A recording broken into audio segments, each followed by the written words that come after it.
अगर आप structure engineering के इंटरव्यू को क्रैक करना चाहते हैं, ये पार्ट 3 है जिसमें मैंने पार्ट 1 पार्ट 2 बताया था। पार्ट 1 में बताया था मैंने अर्थक्वेक के बारे में पढ़िए, पार्ट 2 में मैंने आपको बताया था विंड के बारे में पढ़िए, पार्ट 3 में आपको बताने चला हूँ कि सेकंड ऑर्डर एनालिसिस यानी डायनेमिक एनालिसिस के बारे में पढ़िए। डायनेमिक एनालिसिस जितनी भी हाई रेज बिल्डिंग की कंपनी में होंगी सबके सब डायनेमिक एनालिसिस को क्वेश्चन पूछेंगी। व्हाट इज डायनेमिक एनालिसिस, आपसे क्वेश्चन पूछेंगे।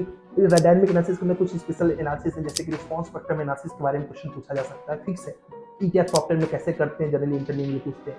उसके अलावा टाइम हिस्ट्री एनालिसिस को कैसे करते हैं, इसके बारे में आपसे पूछ सकते हैं। उसके अलावा आपसे जैसे क्वेश्चन पूछ लेते हैं कि पी डेल्टा इफेक्ट्स क्या होता है। उसके अलावा पुश ओवर एनालिसिस क्या होता है। तो ये कुछ इंपॉर्टेंट क्वेश्चन हैं कि आप रिस्पांस स्पेक्ट्रम एनालिसिस को कैसे लगाते हैं आपके ईटीएफ सॉफ्टवेयर में। टाइम हिस्ट्री एनालिसिस की कैसे डिजाइनिंग करते हैं। टाइम हिस्ट्री एनालिसिस क्या होता है, जो पुरानी बिल्डिंग्स होती हैं या फिर जो पुराने अर्थक्वेक्स होते हैं उनके जो डाटा होते हैं उनके डाटा को न्यू बिल्डिंग पर डाल के चेक किया जाता है। उसके अलावा पुश ओवर एनालिसिस और उसके अलावा पी डेल्टा इफेक्ट्स के बारे में आप पढ़ेंगे तो आपका स्ट्रक्चर इंजीनियरिंग का पार्ट 3 कंप्लीट हो जाएगा। पार्ट 4